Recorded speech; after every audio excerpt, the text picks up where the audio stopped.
আজকের লেকচারে আমরা ডিসকাস করব কোকোমো মডেল। এটা একটা introductory lecture about the COCOMO model. কনসেপ্টটা কি আগে প্রথমে জানবো। এটা কিন্তু খুবই ইম্পর্টেন্ট কনসেপ্ট। কেন আমি বলবো, সফটওয়্যার ইঞ্জিনিয়ারিং যারা যারা ইউনিভার্সিটি থেকে তোমরা দেখছো বা তোমরা ইউনিভার্সিটি লেভেল এক্সামিনেশনে এই টপিক থেকে কিন্তু একটা নিউমেরিক্যাল অঙ্ক কিন্তু তোমাদের দিয়েই আসে। তো আমি এই টপিকটাকে যতটা পারবো ইজি করে তোমাদেরকে প্রেজেন্ট করব, এবং এটা খুবই important in terms of software engineering. পরবর্তীকালে তোমরা ইঞ্জিনিয়ার্স হবে, ইঞ্জিনিয়ার হয়ে যেই যে কনসেপ্টটা এটা কোথায় কাজে লাগছে সেটাকে নিয়ে আমি কথা বলবো, তখনই বুঝতে পারবে যে এটা কতটা আমাদের এখানে এসেনশিয়াল কম্পোনেন্ট বলতে পারো আমাদের সফটওয়্যার ইঞ্জিনিয়ারিং। এই যে কোকোমো মডেলের কনসেপ্টটা কেন আসলো সেটা প্রথমে আগে এটা গল্প করি। প্রথমে ধরে নাও আমাদের যে কোম্পানি যে তৈরি করছে, আমি তার নাম দিলাম টিসিএস। ধরে নাও কোনো একটি জিনিস তৈরি করছে, কোনো একটি সফটওয়্যার তৈরি করছে। কার তৈরি করছে? ধরে নাও নেসলে নামক একটি কোম্পানি এসছে, তার একটা সফটওয়্যার তৈরি করতে বলেছে টিসিএস কে। তো টিসিএস প্রথমে এই সফটওয়্যারের পুরো টার্মস ডিটেলস নিয়ে, যেটাকে বলা হয় রিকোয়ারমেন্টস, নেওয়ার পর টিসিএস কি করবে, তার জন্য দুটো কথা এই নেসলে কোম্পানিকে বলবে। কি বলবে? যে আমাদের কত সময় লাগবে এবং কত কস্ট লাগবে এই সফটওয়্যারটা তৈরি করার জন্য। বেসিক এই দুটো নিয়েই কিন্তু মেনলি কথা হয়, যে কতটা সময় লাগতে পারে এবং কতটা কস্ট তোমার পড়তে পারে। এই দুটো জিনিস যদি কোনো কোম্পানি তার ক্লায়েন্টকে না বলে, তাহলে কিন্তু সে কখনোই কিন্তু কোনোভাবে এই জিনিসটা তাকে দিতে পারবে না, মানে সেই প্রজেক্টটা সেই কোম্পানিটাকে দিতে পারবে না। তো অ্যাজ আ কোম্পানিকে কোনোভাবে এই সফটওয়্যারটা কি বানাতে হবে তার রিকোয়ারমেন্টস দেখে তাকে এই দুটো জিনিসকে প্রেডিক্ট করা, যে কতটা সময় লাগবে এবং কতটা তোমার পয়সা লাগবে। খুব ইম্পর্টেন্ট কনসেপ্ট কিন্তু এখান থেকে চলে আসে। তো এই দুটো জিনিসকে প্রেডিক্ট করার জন্যই যে খরচা এবং তার সময়, তখন আমাদের এই কোকোমো মডেলকে কিন্তু যে কোনো কোম্পানি স্মরণ করে। নট অনলি কোকোমো মডেল, মার্কেটে এরকম অনেক মডেলই আছে, ঠিক আছে? একটা মডেল না, এরকম অনেক সায়েন্টিস্ট এরকম অনেক মডেল দিয়ে গেছে। বাট কোকোমো মডেলটা যেহেতু খুব পপুলার হয়ে গেছে, এখনকার দিনেও অনেক কোম্পানি ইউজ করছে, তো সেই সূত্রে আমাদের সিলেবাসে এই মডেলটাই কিন্তু আমরা পড়াশোনা করি, যাকে বলা হয় কোকোমো। এর যে ফুল ফর্মটা বলছে কনস্ট্রাকশন কস্ট মডেল বলে কিন্তু এটা মেইনলি আমাদের জানি। এটা দিয়ে আমরা কি করি? এস্টিমেশন করি। কার এস্টিমেশন করি? দুটো জিনিসের এস্টিমেশন টেকনিক বলতে পারো, যেখান থেকে আমরা কস্ট এস্টিমেশনও করছি এবং আমরা টাইম এস্টিমেশনও করছি। একটা সফটওয়্যার বানানোর সময় এবং তার খরচা দুটোই কিন্তু আমরা এস্টিমেট করতে পারি এই কোকোমো মডেলের সাহায্যে, ঠিক আছে? কোকোমো মডেল কে বানিয়েছিল যদি বেসিক কথা বলি, ব্যারি বোহম নামে একটি সায়েন্টিস্ট, যে সফটওয়্যার ইঞ্জিনিয়ারিং এ অনেক টার্মস দিয়ে গেছে বলতে পারো। তো সফটওয়্যার ইঞ্জিনিয়ারিং এর বলতে পারো যে অনেক জায়গায় কন্ট্রিবিউট করেছে, not only in this field. এই কোকোমো মডেল এস্টিমেশন টেকনিকে না, এরকম অনেক রকম ফিল্ডে কিন্তু ব্যারি বোহম কিন্তু অনেক রকম তার নিজের রিসার্চ এক্সপিরিয়েন্স কিন্তু তাকে আমাদের সফটওয়্যার ইঞ্জিনিয়ারিং এ দিয়ে গেছে। তো সেই সূত্রে আমাদের এখানে গল্প বলেছে যে এই কনস্ট্রাকটিভ কস্ট মডেল যেটা আছে বা কোকোমো মডেল মেইনলি দুটো জিনিসকে বার করবে। এর আগে অনেক কিছু এসেছিল যেখানে হয়তো আমরা হয়তো টাইমটা পেতাম বা কস্টটা পেতাম, কিন্তু কখনো ডিউরেশনটা আমরা পেতাম না, যেটা আমরা এর আগের লেকচার্স গুলোতে আমরা হয়তো আইডিয়াগুলো ক্লিয়ার করেছি, যেখানে আমরা ওখানে বলা ছিল যে হয়তো আমরা কোনোভাবে কস্টে এফেক্ট পেয়ে যাব, যে একটা সফটওয়্যার তৈরি করতে গেলে কতটা সময় লাগবে, সময় না, কতটা খরচা পড়বে সেটা আমরা মোটামুটি একটা অঙ্ক করে বার করছিলাম, বাট সময়টা কোনোভাবে আমরা পাইনি। তো এখানে আমাদের কোকোমো মডেল কিন্তু এই দুটো জিনিসই কিন্তু আমাদের দিয়ে দেয়, কস্টও দিয়ে দেয় এবং আমাদের টাইমও দিয়ে দেয়। এইবার কোকোমো যে ব্যারি বোহম কি করেছে, কোকোমোর তিনখানা ভার্সন বার করেছে। কি ভার্সন? একটাকে বলা হয় basic COCOMO model, intermediate COCOMO model আর ডিটেল কোকোমো মডেল। পরীক্ষায় নর্মালি আমাদের বেসিক এবং ইন্টারমিডিয়েট কোকোমো মডেল থেকে কিন্তু আমাদের নিউমেরিক্যাল বা অঙ্ক কিন্তু আমাদের দেয়, এই জন্য সাম লিখলাম। ডিটেলটা নর্মালি আমাদের দেয় না, সেরকম ভাবে আসে না। তো আমরা জাস্ট এর ইন্ট্রোডাক্টরটা ডিসকাস করব, কিন্তু বেসিক এবং ইন্টারমিডিয়েট কোকোমো মডেলের ওপর যে নিউমেরিক্যাল কিন্তু আমরা আপকামিং লেকচারসে কিন্তু আমরা এক একটা করে বুঝবো, হাতে করে বুঝবো যে কি বলতে চেয়েছে। গল্পটা বুঝতে পেরেছি? এখান থেকে আরেকটা কথা আমি এখানে বলবো, এই কোকোমো মডেলটা যে আবিষ্কার করেছে, এই আবিষ্কারটা কিন্তু এই যে ফর্মুলাস গুলো আমরা পরবর্তীকালে দেখবো, একটা যখন আমরা বেসিক দেখবো, ইন্টারমিডিয়েট দেখবো, সেখান থেকে একটা কথাই কিন্তু মাথায় রাখবো, যে এই ফর্মুলাগুলো কোনো কিন্তু ফিজিক্সের ল্যাবরেটরিতে তৈরি করেনি।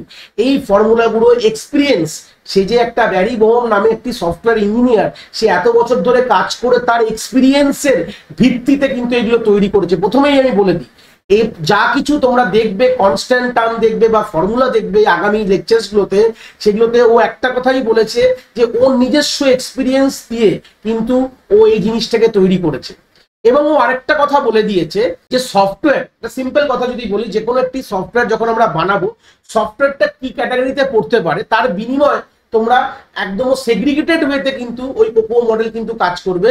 কথাটার মানে কি, একদম বাংলা ভাষায় বলবো, ও কি করেছে, এই বেরি বোহম সায়েন্টিস্টই সফটওয়্যারকেও তিনটে ক্লাসে ডিভাইড করে দিয়েছে। একটাকে বলা হয় অর্গানিক বা অ্যাপ্লিকেশন, সেমি ডিটাচ বা যেটা ইউটিলিটি সফটওয়্যার বলতে পারো, বা এমবেডেড সিস্টেম যেটাকে বলা যায়, বা আমাদের সিস্টেম সফটওয়্যার বলা যায়। এরকম তিনটে ক্যাটাগরি তার কমপ্লেক্সিটি হিসাবে। দেখো একটা সিম্পল কথা বলছি, কলেজের যখন আমরা কোনো প্রজেক্ট করি, ধরে নাও আমরা স্টুডেন্ট ম্যানেজমেন্ট সিস্টেম করলাম, কি ধরে নাও আমাদের লাইব্রেরি ম্যানেজমেন্ট সিস্টেম করলাম, বা যেরকম যে কোনো ধরনের অ্যাপ্লিকেশন যেগুলো আমরা মোটামুটি দেখছি, এরকম ধরনের সফটওয়্যারের যে কমপ্লেক্সিটি, মানে কতটা, মানে আমাদের টাফ বানাতে গেলে কতটা মানে লাগবে, মাথার বুদ্ধি লাগবে যদি বলি, এরকম এইভাবে ধরে তিনটে ক্যাটাগরি করেছে। কিছু কিছু সফটওয়্যার বানানো খুব সহজ, কিছু সফটওয়্যার বানানো একটু কঠিনও বলতে পারো, বা একদম কঠিন না, মাঝামাঝি লেভেল যাকে বলা হয়। আর কিছু সফটওয়্যার বানানো যেরকম যেটা এমবেডেড সিস্টেম, যেগুলো হার্ডওয়্যার বেসিসে তৈরি হয়, যেরকম হচ্ছে এটিএম বা আমাদের এয়ারক্রাফট কন্ট্রোল সফটওয়্যার, এই ধরনের সফটওয়্যার গুলোকে বলা হয় এমবেডেড, বা এগুলোকে অ্যাডভান্স সফটওয়্যার, কমপ্লেক্স সফটওয়্যার বলা হয়। তো তিনটে ক্যাটাগরিতেই ভাগ করে দিয়েছে, মানে তোমরা যে কোনো ক্যাটাগরির সফটওয়্যার বানাও না কিনা, তোমরা কিন্তু এই জিনিসটা কোকো মডেল কিন্তু তিনটে জায়গায় কিন্তু কাজ করবে। এরকম না যে ইজির জন্য একটা কাজ করবে, যেগুলো অ্যাভারেজ সফটওয়্যার বা মানে কম কমপ্লেক্স বলতে পারো, বা হেভি কমপ্লেক্স সফটওয়্যার যেগুলো বলতে পারো, সেগুলোতে কাজ করবে না, এরকম ব্যাপার না। তো তিনটে ক্যাটাগরি করেছে, তিনটে ক্যাটাগরিজ গুলো আমরা এই লেকচারে ডিসকাস করবো, যেহেতু আমরা ইন্ট্রোডাকশন কথা বলছি। এবং তিনটে ক্যাটাগরি ওপর দাঁড়িয়ে এই ওরা কিন্তু প্রেডিকশন করতে পারে। এবং কোকোমোর যে তিনটে ভার্সন বেরিয়েছে দেখতে পাচ্ছ তোমরা স্ক্রিনে, যেটা আছে বেসিক কোকোমো, ইন্টারমিডিয়েট কোকোমো এবং ডিটেলস কোকোমো, এগুলো কারা কারা ব্যবহার করবে। ধরে নাও কোনো স্টার্ট আপ কোম্পানি, সিম্পল কথাই বলতে গেলে কোনো স্টার্ট আপ কোম্পানি রয়েছে, সে আজ খুলেছে, সে তো অবভিয়াসলি তার তো মার্কেটে খুব এক্সপিরিয়েন্স নেই, তো সে কিন্তু বেসিক কোকোমো মডেল ইউজ করে তার এস্টিমেশন করবে। হ্যাঁ, সেই সফটওয়্যারটা যেটা ইউজ করবে, যে সফটওয়্যারটা বানাচ্ছে, ধরে না এটা বেসিক, ধরে না এক্সওয়াইজেড একটা স্টার্ট আপ কোম্পানি মার্কেটে নতুন খোলা হয়েছে, তো সে একটা কোনো একটি ক্লায়েন্টের থেকে একটি প্রজেক্ট পেয়েছে, ধরে নাও সে প্রজেক্টটা পেয়েছে, এই প্রজেক্টটা ও কোন কোকো মডেল দিয়ে এস্টিমেশন করবে, কস্ট আর টাইম, ও বেসিক কোকো মডেল ইউজ করবে, কি ও শব্দ এই কোম্পানিতে এসছে, ফিল্ডে এসছে। তো সেই সূত্রে গেলে, এবং এই যে প্রজেক্টটা তিন ক্যাটাগরি হতে পারে, হয় এটা অর্গানিক হতে পারে, হয় এটা সেমি ডিটাচ হতে পারে, বা এটা এমবেডেড হতে পারে। তো তিনটের মধ্যে তিনটে ডিফারেন্ট ফর্মুলাস আছে, তিনটের ভিত্তিতে তিনটে ডিফারেন্ট আমাদের এস্টিমেশনস আছে। যদি ওটা অর্গানিক হয় তাহলে একটা সার্টেন এস্টিমেশন নিয়ে যাবে, ক্যালকুলেশন হবে। যদি এটা সেমি ডিট্যাচ হয় তাহলে সেই স্পেসিফিক যে ফিল্ড অফ যে কনস্ট্যান্টস গুলো বা ফর্মুলাস গুলো নিয়ে এগাবে, বা এটা যদি এমবেডেড বা বলতে পারি অ্যাডভান্স সফটওয়্যার হয় তাহলে সেই হিসাবে। তাহলে মানে গল্পটা কি বুঝতে পারলে, যে তিনটে কোকোমোর ভার্সন কেন এসছে। আমাদের তিন ধরনের কোম্পানি হয়, যেরকম বললাম স্টার্ট আপ কোম্পানি, ইন্টারমিডিয়েট বলতে পারো যে আজকালকার যে মার্কেটে মোটামুটি 5 থেকে 10 বছর ধরে একটা কোম্পানি রয়েছে, তো সে কিন্তু মোটামুটি কিন্তু আর বেসিক কোকোমো দিয়ে এস্টিমেশন করবে না, তখন সে ইন্টারমিডিয়েট কোকোমো মডেলের যে ফর্মুলাস গুলো আছে বা তার যা কনস্ট্যান্টস গুলো আছে সেগুলোকে মাথায় রেখে কিন্তু ও কিন্তু তার কস্ট এবং টাইম বার করবে।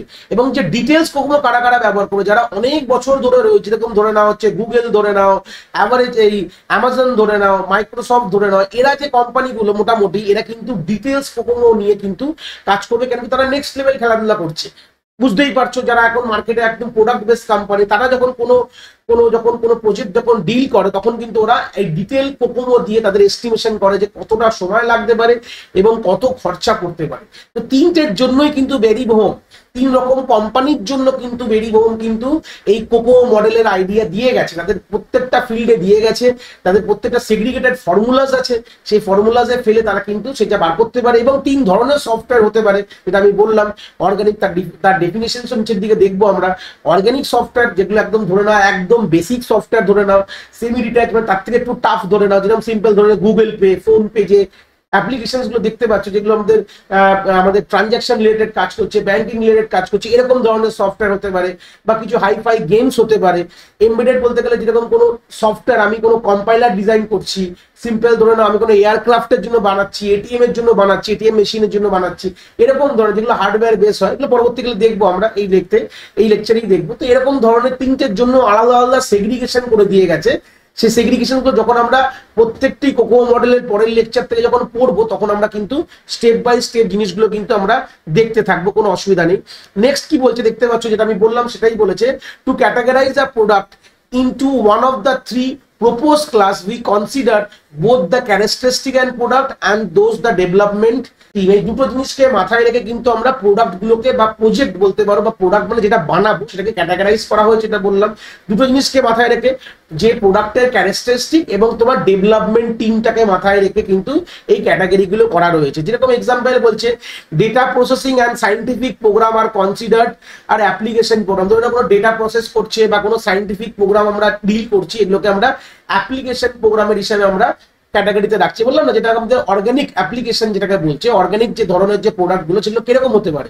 সিম্পল ডেটা প্রসেস করছি, যেরকম বললাম college management system, school management system. আমরা যে প্রজেক্ট লেভেল যে ছোট ছোট প্রজেক্টগুলো যেগুলো করি আমাদের স্কুলের ব্যাপারে, আরো বা কলেজের ব্যাপার, কলেজ রিলেটেড স্কুলে যেগুলো আমরা প্রজেক্টগুলো করি, এগুলো ধরে নাও আমাদের অর্গানিক লেভেল সফটওয়্যার, যেখানে খুব চাপ নেই। ধরে নাও সিম্পল আমি এটা বানাচ্ছি, আমাদের একটা আমার স্টুডেন্ট ম্যানেজমেন্ট সিস্টেম আমি বানালাম, আমার যতগুলো ছাত্র পড়ছে সেখানে আমি তাদেরকে ম্যানেজ করবো, একটা অনলাইন প্ল্যাটফর্ম থাকবে। সেরকম ধরনের সিম্পল সফটওয়্যার বানানোর জন্য আমাদের কিন্তু ওটাকে অর্গানিক বলতে পারো।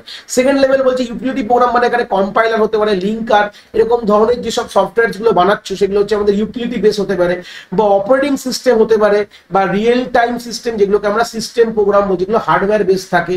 ওএস বললাম, এখানে কম্পাইলার তোমরা বলতে পারো, বা আমাদের যেটা এয়ারক্রাফট এরোপ্লেন চলার সময় যে সফটওয়্যার গুলো আমরা ইউজ করি, বা আমাদের ওয়েদার ফোরকাস্ট করার জন্য যেগুলো ডেটা হাই প্রসেসিং করছি, এরকম ধরনের সফটওয়্যার গুলোকে আমরা কিসে ক্যাটাগরাইজ করি, আমরা এমবেডেডে আমরা কিন্তু ফেলে দিই। ঠিক আছে, তো বলছি অ্যাকর্ডিং টু দ্য ব্রুকস হচ্ছে একটা scientist, the relative degree of product complexity for the three product categories 1:3:9 for application, utility and system program related to each other. এই কথাটার মানে কি বলছে, এটা রেশিও বলা রয়েছে, কারণ অ্যাপ্লিকেশন, ইউটিলিটি এবং সিস্টেম যেসব সব প্রোগ্রামস গুলো আছে, বা বলতে পারো অর্গানিকের সাথে আমি যদি লিখি organic is to semi detach is to embedded, এর একটা রেশিও বলছে যদি অর্গানিককে তৈরি করতে আমাদের এক্স অ্যামাউন্ট অফ এফোর্ট লাগে, সেমি ডিট্যাচকে তৈরি করতে তার 3 গুণ এফোর্ট বেশি লাগবে, আর এমবেডেডকে তৈরি করতে 9 গুণ এফোর্ট কিন্তু লাগবে। এই জন্য রেশিওতে লিখেছে 1:3:9 রেশিওতে কিন্তু নর্মালি কিন্তু এর এফিক্সিটি বা কমপ্লেক্সিটিটা কিন্তু আমরা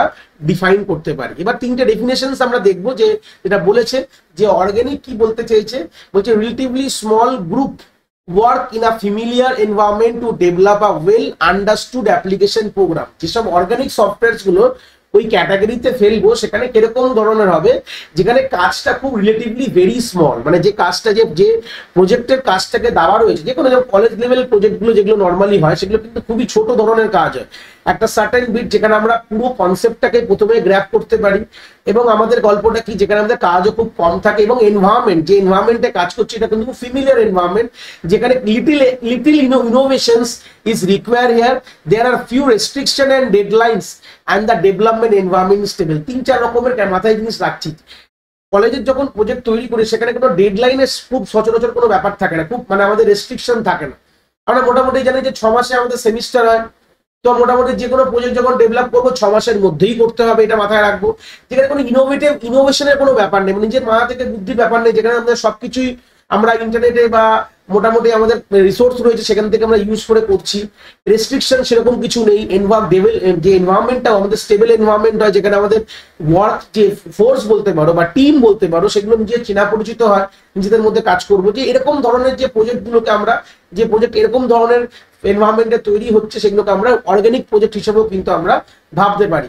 যেটাকে বলছে পার্শিয়ালি সেপারেটেড, বা ওটাকে আমাদের গল্প বলতে সেমি ডিট্যাচ, এটাকে আরেকটা নাম আমরা পার্শিয়ালি সেপারেটেড বলতে পারি, বা সেমি ডিট্যাচে কি হয়, যেখানে আমাদের যে the project team consist of mix of experience and inexperience employees. দেখো এমপ্লয়িজ চলে গেল, কিন্তু উপরে কিন্তু কোনো এমপ্লয়িজের গল্পই ছিল না। হ্যাঁ, এমপ্লয়িজরাও তৈরি করবে যে কোনো রকম ছোটখাটো প্রজেক্টও, কিন্তু আজ যে স্টার্টআপ কোম্পানিগুলো মোটামুটি আজ মার্কেটে রয়েছে, মোটামুটি সল্টলেক ঘুরলে গলিতে পাওয়া যায় স্টার্টআপ কোম্পানি, তো সেখানে কিন্তু সবই কিন্তু আমাদের একদম মানে নর্মাল, আমাদের যে মানে সেকেন্ড মানে অ্যাভারেজ লেভেল কোম্পানি না, ম্যাক্সিমাম স্টার্টআপ কোম্পানি, তো তারাও কিন্তু একটা অর্গানিক প্রোডাক্ট তৈরি করছে। অর্গানিক মানে যেটা একদম বেসিক লেভেল, একদম আমাদের একদম বেসিক লেভেল প্রোগ্রামিং করছে, বেসিক লেভেল একদম সফটওয়্যার তৈরি করছে, যেখানে কোনো মানে কোনো এই নেই, কোনো হাইফাই কমপ্লেক্সিটি নেই, এরকম ধরনের।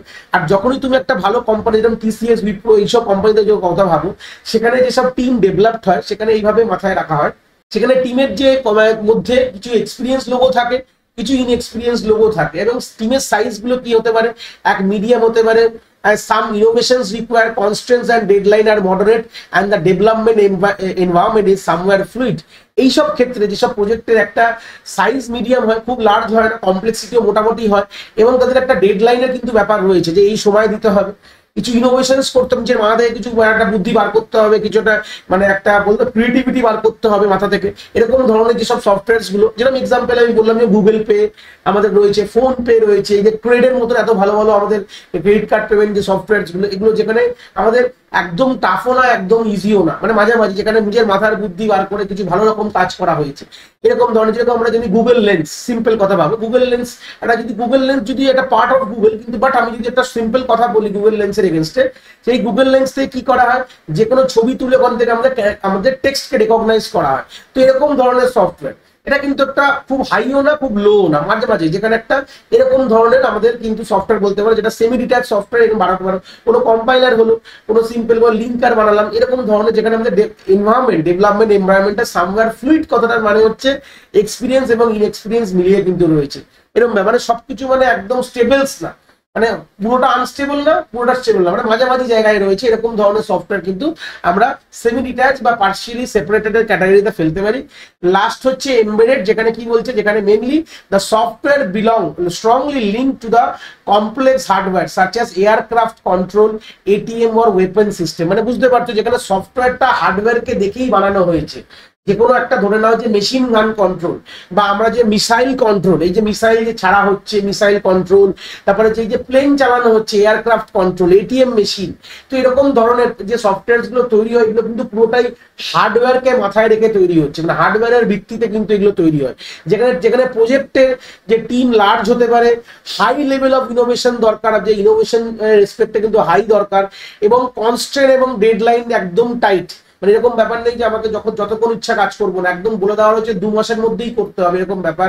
এবং ডেভেলপমেন্ট যে environment consist of many complex interface including the hardware and the customers, এবং যে ডেভেলপমেন্ট এনভায়রনমেন্টটা আনস্টেবল, যেখানে প্রত্যেকটা মোমেন্টে চ্যালেঞ্জেস আসছে, এবং প্রত্যেকটা মোমেন্টে হার্ডওয়্যারের যদি কোনো চেঞ্জেস এবং কাস্টমারের চেঞ্জেস রিকোয়ারমেন্টস এর জন্য এনভায়রনমেন্ট কিন্তু একদমই স্টেবল না, এরকম ধরনের যদি কোনো সফটওয়্যারের কথা আমরা মাথায় রাখি, তখন কিন্তু আমরা এই এমবেডেড ক্যাটাগরিকে তাকে বিলং করবো, যেখানে যেরকম বললাম traffic control, air traffic control, আমাদের এটিএমস মেশিন, ওয়েপন্স, এগুলো সবই কিন্তু হার্ডওয়্যার লিঙ্ক সফটওয়্যার, মানে হার্ডওয়্যারকে ভালো করে স্টাডি করে তারপরে কিন্তু সফটওয়্যার বানানো হয়েছে। তো এরকম ধরনের ক্যাটাগরি সফটওয়্যার গুলোকে আমরা এমবেডেড ক্যাটাগরিতে ঢুকিয়ে দিই, মানে 3 নম্বর ক্যাটাগরিতে। তো ব্যাপারটা হচ্ছে এখান থেকে একটা জিনিস কনক্লুড করলাম, টার্মস গুলোকে জানলাম, পরীক্ষার ডেফিনেশন ওয়াইজ যদি দেয় আমরা লিখতে পারবো, বাট একটা কথা বলছি, তোমাদের যে নিউমেরিক্যালটা আসবে সেখানে কিন্তু তোমাকে কোনোভাবে আইডেন্টিফাই করতে হবে না যে সফটওয়্যারটা অর্গানিকে পড়েছে কি আমাদের সেমি ডিট্যাচে পড়েছে কি এমবেডেডে পড়েছে, এটা তোমাদের কিন্তু মাথায় থাকবে না, যেহেতু আমরা এটা মেনলি একটা ইউনিভার্সিটি লেভেল এক্সামিনেশনে কিভাবে কি প্রশ্ন আছে সেটা নিয়ে আমরা মেনলি বেতিস ব্যস্ত, আমরা কোনো জিনিস কিরকম আইডেন্টিফাই করতে নেই এখানে, জাস্ট আমরা বুঝবো যে অঙ্কটা কিভাবে করতে হয়, তাই জন্য নেক্সট লেকচারে আমরা ওটাই ডিসকাস করবো। নেক্সট লেকচারে আমরা যে বেসিক কোকোমোর রেসপেক্টে আমরা কিন্তু একটা প্রশ্ন করে আমরা বুঝবো। তো সেই সূত্রে একটা কথাই বলে দিই, প্রশ্ন তোমাকে বলে দেওয়া থাকবে যে সফটওয়্যারটার উপর তুমি ডিল করছো বা প্রশ্নটা দেওয়া রয়েছে সেটা অর্গানিক সফটওয়্যার কি তোমার পার্শিয়াল সেপারেটেড বা বলতে পারো মানে আমাদের সেমি ডিট্যাচ সফটওয়্যার বা এমবেডেড সফটওয়্যার, এটা তোমাকে বলে দেওয়া থাকবে, ঠিক আছে, বলে দেওয়া থাকবে। এবং কিছু কনস্ট্যান্ট টার্ম হয় তোমাদের মুখস্থ হতে পারে, মুখস্থ দিতে পারে, বা তোমাদের হয়তো ওই জায়গাটায় তোমরা যে ইউনিভার্সিটি থেকে তোমরা দেখছো না কেন, সব ইউনিভার্সিটি লেভেল তো সমান না, তো সেই সূত্রে তোমাদের কিছু টার্মস মনে রাখতে হতে পারে, কিছু টার্মস তোমাদের দিয়ে দিতে পারে। তো এই জিনিসগুলো তোমাদের প্রোভাইডেড থাকবে, চিন্তার বিষয়ে তোমাদের আইডেন্টিফাই করতে হবে না যে তুমি কোথায় ফেলবে তাকে, অর্গানিকে ফেলবে কি পার্শিয়াল সেপারেটেড ফেলবে বা এমবেডেড সিস্টেম। বা তোমাদের যদি এরকম একটা বেসিক আইডিয়া বলে দিল যে তোমরা এয়ারক্রাফট কন্ট্রোল একটা সফটওয়্যার বানাচ্ছি, তখন তোমরা বুঝেই গেছো যে এয়ারক্রাফট কন্ট্রোল মানে এমবেডেড হবে। বুঝি ধরনের একটা কম্পাইলার বানায়, তখন তুমি কিন্তু একটা কথা বলবে আমি পার্শিয়াল সেপারেটেড বা আমাদের সেমি ডিট্যাচ, হয়তো কিছু ফিক্সড টার্মস গুলো তোমাদের হয়তো মাথায় রাখতে হবে যে এইগুলো পেলেই তোমাদের কিন্তু তোমরা এই ক্যাটাগরিতে ভেবে তোমরা ফর্মুলাটাকে বানাবে, মানে প্রত্যেকটার জন্য আলাদা আলাদা ফর্মুলেশনস এর গল্প আছে। তো সেই সূত্রে গেলে প্রত্যেকটা গল্পগুলোকে তোমাদের কিছু হলেও আমাদের মোটামুটি একটু মাথায় রাখতে হবে। ঠিক আছে, আমরা পরের লেকচারে আমরা এর যে বেসিক আইডিয়াটা ক্লিয়ার করে নিয়েছি, ইন্ট্রোডাকশনটা ক্লিয়ার হয়েছে আশা করি, কেন কোকো মডেল দরকার এটা আমরা ভেবেছি যে মেনলি আমরা এখানে টিম সাইজ আর কস্ট দুটো সরি আমাদের টাইম এবং কস্ট দুটোই কিন্তু আমরা এখান থেকে আমরা বার করতে পারবো, ডিউরেশন এবং কস্ট অফ দ্য প্রোডাক্ট। একটা সফটওয়্যার বানাতে গেলে কত খরচা পড়বে এবং কত সময় লাগবে দুটোই কিন্তু আমরা এই কোকো মডেলের সাহায্যে কিন্তু আমরা এটাকে ভাবতে পারি, আর কিছুই না। তো নেক্সট লেকচারে আমরা ডিল কিসে করব, আমরা বেসিক কোকোমো মডেল যেটা আছে সেটার উপর কিন্তু আমরা মেইনলি ফোকাস করব। আশা করি তোমরা এই যে কোকো মডেল ইন্ট্রোডাকশন থেকে কোকো মডেলের বেসিকটা তোমরা আশা করি খুব ভালো করে বুঝতে পেরেছো। যদি ভিডিওটা ভালো লেগে থাকে অবভিয়াসলি একটি লাইক করো, আর বন্ধু বান্ধবের সাথে শেয়ারও করো যাদের সত্যিই দরকার এরকম ভিডিওর। আর হ্যাঁ, অবভিয়াসলি চ্যানেলে নতুন হলে চ্যানেলটাকে সাবস্ক্রাইব করে দিও এবং বেল আইকনটিকেও প্রেস করে দিও, তাহলে এরকম নতুন নতুন ভিডিওর নোটিফিকেশন তোমরা সবার আগে পেয়ে যাবে। তোমাদের এক একটি লাইকে আমি অনেকটি মোটিভেশন পাই, আমি ফিউচারে এরকম ভিডিও আরো তোমাদের যেগুলো দরকার আমি অবভিয়াসলি নিয়ে আসার প্রচেষ্টা রাখি। তোমাদের যদি কোথাও কোনো ডাউটস হয় তাহলে ভিডিওর কমেন্ট সেকশনে অবভিয়াসলি আমাদের জানাতে পারো, আমি সেইগুলোর সমাধান অবভিয়াসলি করার চেষ্টা করব। তোমাদের যদি মনে হয় স্পেশাল কোনো টপিক আছে যেটা নিয়ে ভিডিও বানালে তোমাদের সুবিধা হবে, সেটাও তোমরা আমায় জানাতে পারো এই ভিডিওর কমেন্ট সেকশনে লিখে। অবভিয়াসলি চেষ্টা করব ফিউচারে সেই টপিকগুলোকে নিয়ে ভিডিও বানানোর কথা। সবাই ভালো থেকো, আর হ্যাঁ, আবার দেখা হচ্ছে নতুন একটি ভিডিওর সাথে।